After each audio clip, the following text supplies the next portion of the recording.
बिस्मिल्लाहिर्रहमानिर्रहीम। अस्सलाम वालेकुम स्टूडेंट्स, उम्मीद है आप खैरियत से होंगे। आज की वीडियो में हम class 10th maths national book foundation chapter number 3 exercise 3.4 को स्टार्ट करने जा रही हैं। स्टूडेंट्स, प्रीवियस लेक्चर 3.3 में हमने लास्ट क्वेश्चंस में ग्रामर रूल्स और मैट्रिक्स इन्वर्जन मेथड को सीखा था।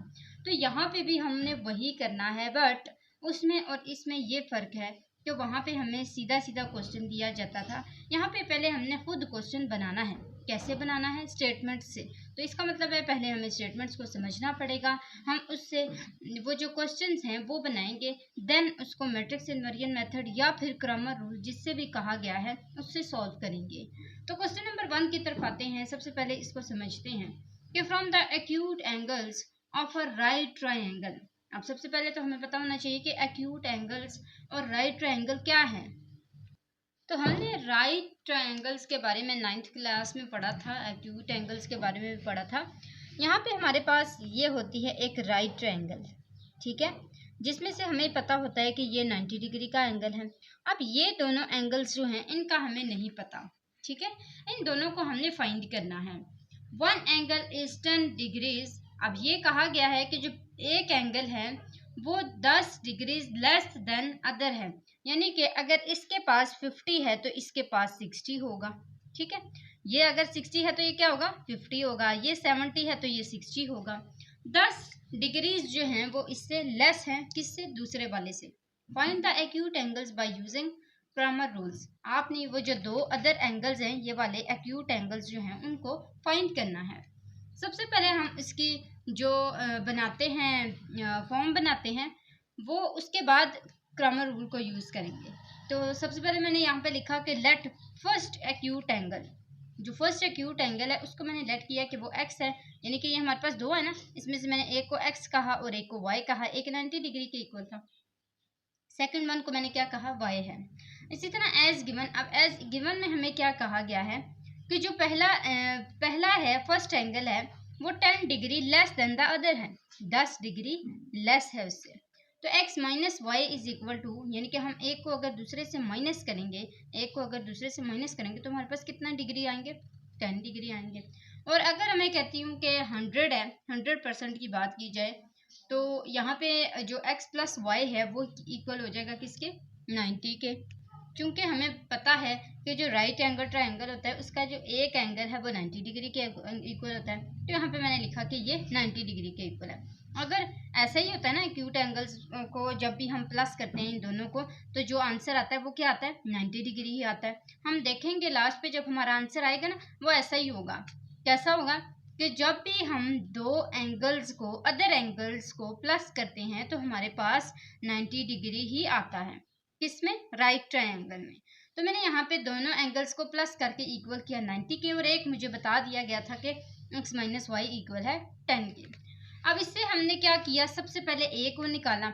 ए को किस तरह निकाला जाता है? x और y वेरिएबल्स के जो कोफिशिएंट्स होते हैं उनसे। तो यहाँ पे 1 है, यहाँ पे भी 1 है, यहाँ पे 1, यहाँ पे 1, यहाँ पे -1 है, यहाँ पे +1 है, ये -1 और ये +1। x और y इसके वेरिएबल्स थे वो लिखे, 10 और 90 इक्वल थे वो लिखे, ठीक है। अब देखें, उन्होंने ये भी कहा था कि ग्रामर रूल यूज़ करना है। अब ग्रामर रूल के लिए हम क्या करते हैं? सबसे पहले a को सेपरेट करते हैं, फिर a ऑफ x को सेपरेट करते हैं और a ऑफ y को सेपरेट करते हैं। तो सबसे पहले मैंने ये जो फर्स्ट मैट्रिक्स था इसको नाम दिया a का, जिसमें से मैंने ax निकाला है। ax कैसे निकाला जाता था आपने सब कुछ सीखा हुआ है 3.3 में, बस आपने उनकी रिवीजन करनी है थोड़ी सी। यहाँ पे देखें a है, a में मेरे पास जो a ऑफ x है, x के वेरिएबल्स, ये वाले x के वेरिएबल्स थे ना, ये वाले 1 1, ठीक है। अब इसकी जगह मैंने x में क्या लिख लेना है? 10 और 90 लिख लेना है, क्योंकि वो b है, b को लिखते हैं ना यहाँ पे। इसी तरह a y में यहाँ पे मेरे पास 1 1 एज इट इज आ जाएगा, और y की जगह, यानी कि जो y के वेरिएबल्स थे -1 और 1, उनकी जगह हमने क्या लिख लेना है? b को लिख लेना है, 10 90 को लिख लेना है, ठीक है। तो ये मेरे पास ax भी आ गया और ay का आ गया। अब हमने क्या करना है? हमें पता है कि x is equal to ax का determinant divided by a determinant होता है, y is equal to ay का डिटर्मिनर डिवाइडेड बाय a का डिटर्मिनर होता है। x और y के आंसर हमने निकालने होते हैं। अब इसके लिए हमें a का भी डिटर्मिनर चाहिए, a ऑफ x का भी डिटर्मिनर चाहिए और f ऑफ y का भी डिटर्मिनर चाहिए। तो मैंने यहाँ पे ले लिए हैं। सबसे पहले मैंने a का डिटर्मिनर लिया तो ये आ गया 1 1 टाइम 1 माइनस इसका अपना वो जो फॉर्मूले वाला माइनस था एक वो, फिर -1 multiply by 1 is equal to -1, तो वो ब्रैकेट में लिख लिया क्योंकि दो साइंस हम एक साथ नहीं डाल सकते।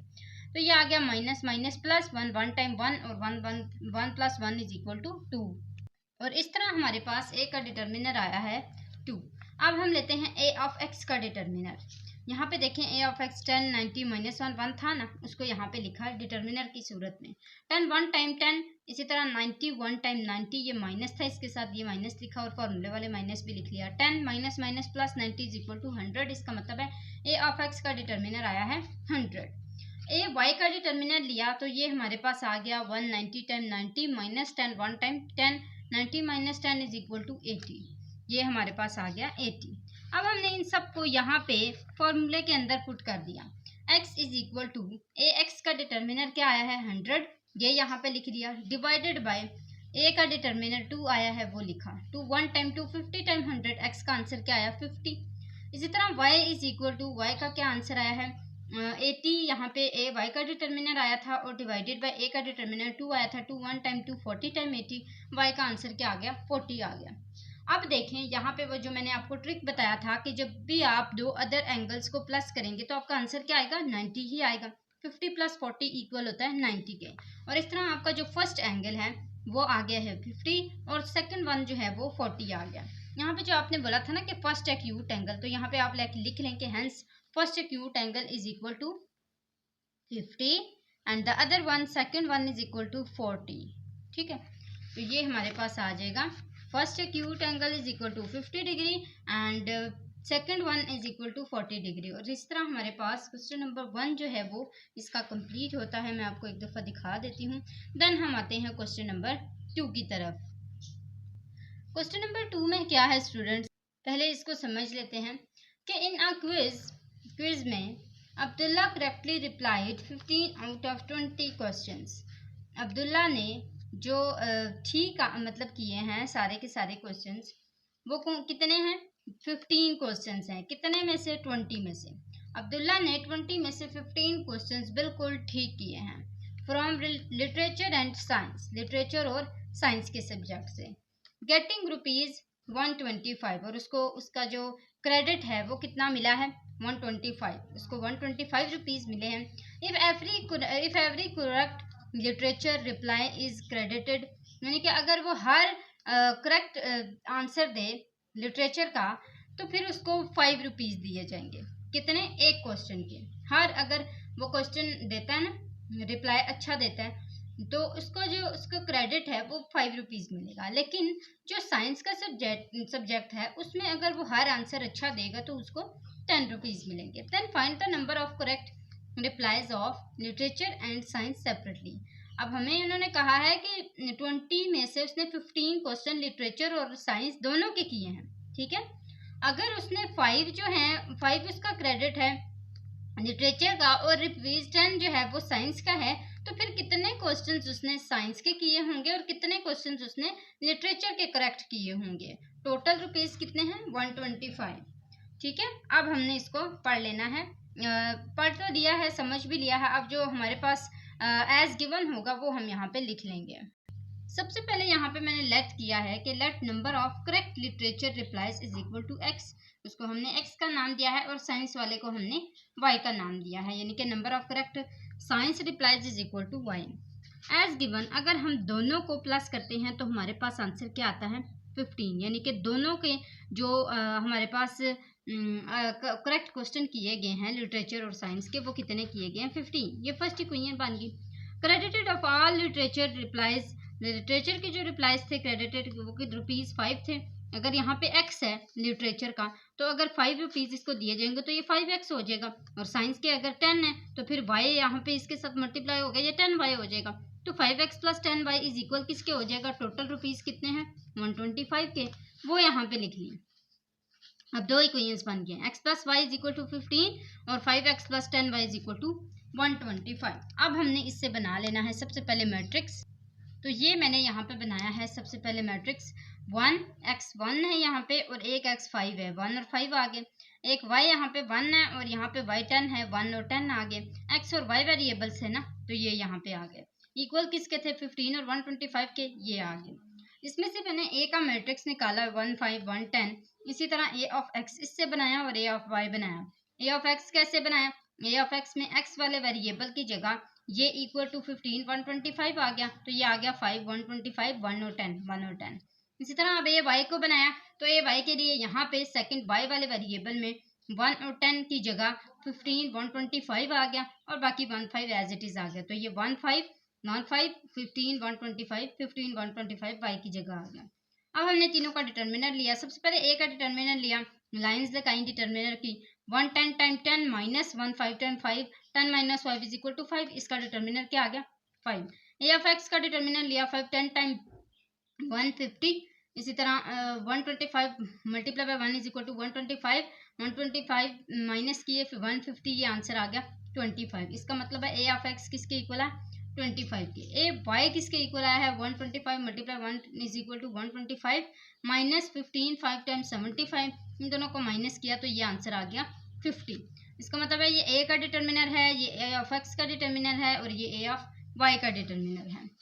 हमने इसको यहाँ पे सबको लिखा तो ये हमारे पास आ गया x is equal to A of X divided by A का डिटर्मिनर। ए ऑफ एक्स किसके इक्वल आया था, यहाँ पे आप देख सकते हैं 25 के इक्वल आया था, ये 25 लिखा और ए का डिटर्मिनर 5 आया था, ये यहाँ पे लिखा। इसी तरह y is equal to A of Y का डिटर्मिनर 50 आया था, वो यहाँ पे लिखा, divided by A of determinant किसके इक्वल आया था 5 के इक्वल आया था। अब सबको कट करें, 5 1 टाइम 5 5 10 25 x इज इक्वल 5 के आ गया, 5 1 टाइम 5 10 टाइम, इसका मतलब है y इक्वल आ गया 10 के। तो इसका मतलब है कि जो करेक्ट लिटरेचर के रिप्लाईज थे x यानी कि 5 थे, वो कितने थे 5 थे, और साइंस के कितने थे 10 थे, ठीक है। तो ये यहाँ पे हमने लिख लेना है 10। अब 10 प्लस 5 इज इक्वल टू 15, इसका मतलब है हमारा आंसर ठीक आया है। 15 क्वेश्चंस ही उसने करेक्ट किए थे और यहाँ पे 15 ही आए हैं, जिसमें से लिटरेचर के उसने 5 क्वेश्चंस ठीक किए हैं और साइंस के उसने 10 क्वेश्चंस ठीक किए हैं। तो यहाँ तक हमारे पास जो क्वेश्चन नंबर 2 है इसका वो भी कंप्लीट हो चुका है, आप देख सकते हैं। नेक्स्ट आते हैं क्वेश्चन नंबर 3 की तरफ। क्वेश्चन नंबर 3 को सबसे पहले पढ़ लेते हैं कि इफ असद, अगर Asad bought 3 new notebooks and 2 books, Asad ने खरीदी हैं 3 नोटबुक्स कापियाँ और 2 बुक्स 2 किताबें, पेइंग ₹600, और उसने कितने पैसे दिए हैं उन 3 नोटबुक्स और 2 बुक्स के 600। एंड ईमान बॉट 4 नोटबुक्स, और ईमान ने कितने बुक्स खरीदी हैं 4, एंड 1 बुक, कितनी बुक्स 1 बुक, पेइंग ₹550, कितने पैसे दिए हैं उसने 550 दिए हैं। Find the cost of each notebook and book, आप बताएं कि जो टोटल खर्चा है बुक का और नोटबुक का वो कितना हुआ होगा, किसका नोटबुक का और बुक का, सेपरेट सेपरेट बताना है। और कौन सा रूल यूज़ करना है, ग्रामर रूल यूज़ करना है। तो सबसे पहले यहाँ पे मैंने लिखा कि जो कॉस्ट ऑफ हर नोटबुक है हमें नहीं पता, जो हमने फाइंड करना है हम उसी को ही एक्स और वाई के लेट करते हैं ना। तो यहाँ पे मैंने कॉस्ट लिखी है ईच नोटबुक, हर नोटबुक की मुझे नहीं पता किसके इक्वल, एक्स के इक्वल, वेरिएबल के इक्वल किया। इसी तरह हर बुक की इक्वल की है वाई के, हमें नहीं पता इसलिए भी मैंने उसको वेरिएबल के इक्वल किया है। अब यहाँ पे देखें, यहाँ सबसे पहले 3 नोटबुक्स हैं और फिर कितनी नोटबुक्स हैं 4 नोटबुक्स हैं। तो मैंने x की जगह एक दफ़ा 3x लिखा और एक दफ़ा 4x लिखा। फिर मेरे पास यहाँ पे स्टार्ट में 2 बुक्स थी और फिर यहाँ पे 1 बुक थी, ठीक है 1 बुक की थी ना। तो ये मेरे पास आगे एक दफ़ा 2 बुक्स, ये 1 बुक थी, ये 2 आ गया, यहाँ पे 1 आ गया। अब ये वाला जो पहला वाला है 3x + 2y, ये किसके इक्वल है 600 के। इसी तरह यहाँ पे जो 4 है और ये 1 है, ये किसके इक्वल है 550, 4 और 1 550 के इक्वल है। ये इक्वेशंस बन गई। अब इससे हम मैट्रिक्स बनाएंगे। ये सबसे पहले हमारे पास आ गया 3 और 4, ये 3 और 4, 2 और 1 2 और 1, एक्स वाई वेरिएबल से ये आ गए। इक्वल किसके था 600 और 550 के। अब हमने यहाँ पे क्या करना है, ए को सेपरेट करना है, ए ऑफ एक्स को और ए ऑफ वाई को। सबसे पहले मैंने ए को यहाँ पे सेपरेट किया, 3 4 2 1 आ गया। इसमें से ए ऑफ एक्स निकाला तो यहाँ पे एक्स की जगह क्या आ गया 600 और 550 आ गया। इसी तरह जब ए वाई को निकाला तो वाई की जगह 600 और 550 आ गया, बाकी एज इट इज़ आ गया। ए का डिटर्मिनर लेते हैं तो ये आ जाएगा 3 1 टाइम 3 4 2 टाइम 8, 3 - 8 = 5। ए का डिटर्मिनर किसके इक्वल आया है 5 के। इसी तरह ए ऑफ एक्स का डिटर्मिनर निकाला तो 600 1 टाइम 600 माइनस 550 2 टाइम 1100, इन दोनों को माइनस किया तो माइनस 500 आ गया। ए ऑफ एक्स का भी डिटर्मिनर आ गया। ए ऑफ वाई का निकालते हैं, ये हमारे पास आ गया 3 multiply by 550 is equal to 1650 and 4 multiply by 600 is equal to 2400, इन दोनों को माइनस किया तो माइनस 750 आ गया।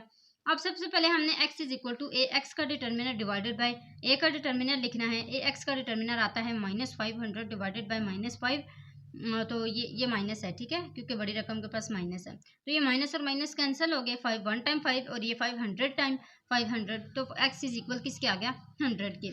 इसी तरह y is equal to A Y का डिटर्मिनर डिवाइडेड बाय ए का डिटर्मिनर, ये y का डिटर्मिनर किसके इक्वल है माइनस 750 के आया है। आप इसको इस तरह कर लें, मैं आपको अगेन करके दिखा देती हूँ। Divided by minus 5, minus minus cancel हो गया। 5 1 टाइम 5 150 टाइम 750, तो ये हमारे पास जो है इसका आंसर आ चुका है। किसका y का, y is equal to 150 and x is equal to 100। इसका मतलब है कि जो नोटबुक है वो x है। यहाँ पे हमने यही बोला था ना कि जो x है वो क्या है, वो नोटबुक है और वो किसके इक्वल आया है 100 के। इसी तरह जो हमारे पास y है वो किसके इक्वल आई है 150 के इक्वल आई है, ये यहाँ पे आप देख सकते हैं। इसका मतलब है कि y का जो आंसर है वो क्या आया है 150 आया है। और इस तरह 100 की नोटबुक है और 150 की बुक है। और इस तरह ये हमारे पास क्वेश्चन नंबर 3 कंप्लीट होता है। नेक्स्ट आते हैं क्वेश्चन नंबर 4 की तरफ। क्वेश्चन नंबर 4 में क्या है, sum of ages of 2 sisters, 2 sisters हैं जिनकी एजेस को हम प्लस करेंगे, और वो 2 सिस्टर्स कौन सी हैं, Sundas and Zainab, is 22 years. अब 2 जो सिस्टर्स हैं दोनों की एजेस को हम सम करेंगे, प्लस करेंगे, तो उसका आंसर किसके इक्वल आएगा 22 years. If Sundas is 1 year old, अगर सुंदस 1 ईयर ओल्ड है, then twice the age of Zainab. अच्छा, यहाँ पे कंप्लीट करें सेंटेंस को कि अगर सुंदस की एज 1 साल डबल है, 1 साल से ज्यादा डबल है जैनब की एज से, ठीक है, जैनब की एज से अगर उसकी 1 साल डबल है, तो फिर find the age of both the sisters, तो फिर बताएं कि दोनों की एज कितनी होगी by using matrix inversion method. अब इन्होंने बता दिया है कि आपने कौन सा मेथड यूज करना है, मैट्रिक्स इनवर्जन मेथड यूज किया है, ये भी हमने सीखा हुआ है 3.3 में। तो let age of Sundas is equal to X and age of Zainab is equal to Y. हमने यहाँ पे लिखा कि अगर उन दोनों की एज को ऐड किया जाए, दोनों की एज को ऐड किया जाए तो वो किसके इक्वल आता है 22 के। और उन्होंने ये भी बोला है कि जो एक्स है यानी कि जो सुंदस की एज है वो डबल है किसके, 1 साल डबल है, ठीक है, 1 साल जो है उसको अगर डबल करें तो फिर जैनब की एज बनती है।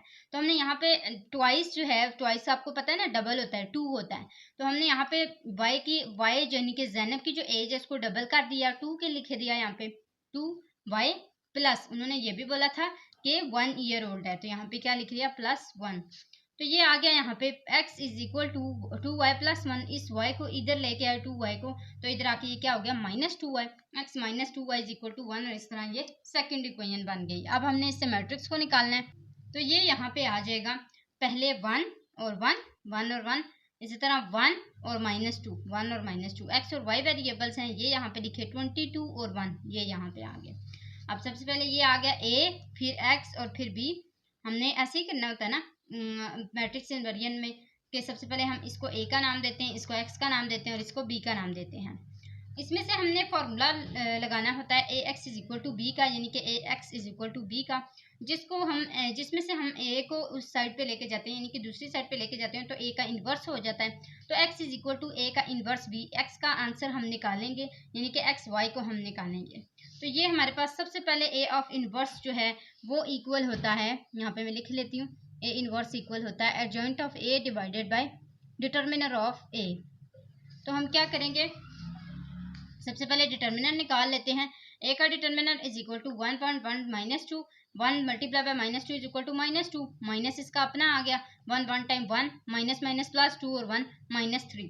इस तरह एडजॉइंट ऑफ ए निकालेंगे, एडजॉइंट ऑफ ए में हम इस वाले डायगोनल के पोजीशन को चेंज करते थे, तो ये आ गया 1 और -2, इन वाले के साइन को चेंज करते थे तो ये -1 और -1 आ गया, क्योंकि इन दोनों के पास प्लस था। ये हमारे पास -2 मल्टीप्लाई बाय 1 -2 1 और -1 और 1 ये जो है ये सारे जॉइंट ऑफ ए है, जिसको हम यहाँ पे लिखेंगे और इसके साथ किसको लिख लेंगे, बी को लिख लेंगे, क्योंकि ए इनवर्स हमने लिखना है और फिर बी को लिखना है। ए इनवर्स किसके इक्वल होता है, adjoint of A divide by determinant of A के इक्वल होता है। एडजॉइंट ऑफ ए ये आया था, ये लिखा, डिवाइडेड बाय डिटर्मिनर ऑफ ए -3 आया था, वो लिखा, और इसको मल्टीप्लाई करना है हमने किसके साथ, बी के साथ। ये बी है, बी कहाँ पे है, ये 22 और 1 ये यहाँ पे आ गया। अब हमने इसको क्या करना है, इन दोनों को मल्टीप्लाई कर लेना है। तो ये -2 मल्टीप्लाई बाय 22 आएगा, ये आ जाएगा 44। इसी तरह -1 मल्टीप्लाई होगा 1 से तो ये 1 आ जाएगा, -1 मल्टीप्लाई होगा 22 से तो -22 आ जाएगा। इस तरह प्लस लिखा और 22 1 टाइम 22 आ गया। -44 -1 is equal to -45, -22 plus 1 is equal to -21 divided by -3 as it is आ गया। अब हमने क्या करना है, -45 को भी डिवाइड करना है -3 के साथ, ही -3 के साथ डिवाइड हो रहा है ना, तो -21 को भी डिवाइड कर देना है -3 के साथ। ये आ जाएगा minus minus cancel, minus minus cancel, 3 1 time 3 15 time 45, 3 1 time और 3 7 टाइम 21। तो ये 15 और 7 इसके आंसर आ गए। इस तरह इसका मतलब है कि जो सुंदस की एज है वो है 15 और जैनब की एज है वो है 7। तो ये हमारे पास इसके आंसर आ चुके हुए हैं, आप देख सकते हैं। यहाँ तक हमने क्वेश्चन नंबर 4 तक जो है वो सॉल्व कर लिए हैं। नेक्स्ट हमारे 4 ही क्वेश्चंस रह गए हैं, उसको हम सेपरेट से करने की कोशिश करेंगे। आज के लिए इतना ही था। जाते जाते अपने चैनल को ज़रूर सब्सक्राइब करते हुए जाना है। अगले वीडियो तक के लिए अल्लाह हाफिज़।